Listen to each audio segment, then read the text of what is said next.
Hi guys, today I bring you Lizard Chosen's, a single target for 90 plus Royal Paladin. So straight away take a look at the results. You can expect somewhere between, I would say, 600 to 700k raw, which is about 1 million KK per hour on 150%, and the profit you can expect is somewhere around 150k per hour. Can be a little bit higher if you get lucky and drop some Zauren helmets, especially if you're playing on a new world where those are worth a lot.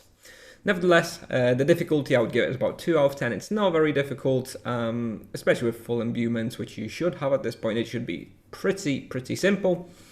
And it will take you 3 hours for Lizard Chosen Bestiary.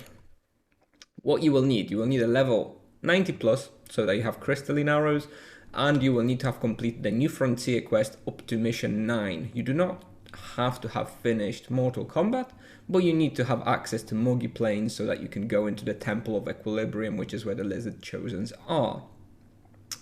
And this place can effectively be hunted by knights, paladins, druids, and sorks, so basically every vocation, and maybe a duo, low-level duo, but most likely this is a solo place, if we're being honest. For knights, you will need a slightly higher level. I think level 90 will not be enough for knights. I would say at least level 130 before a knight can solo hunt here. Recommend all standard imbuements and prioritizing physical protection. As you can see, it's 86% physical, 14% earth.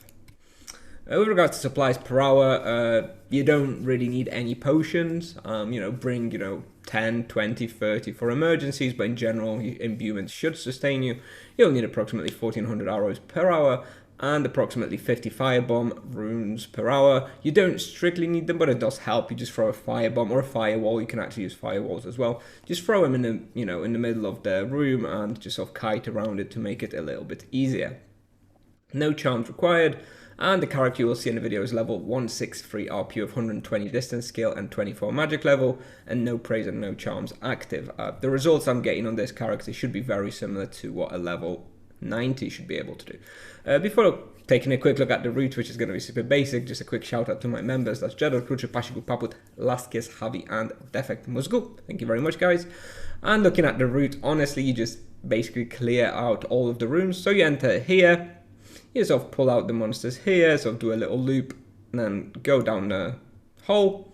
You come out through here, do a little loop, killing everything, and again, go down, clear out this room. Basically more of the same. This is the biggest room here, room number 4. You sort of kind of do a pretty big lap here. This one is pretty big.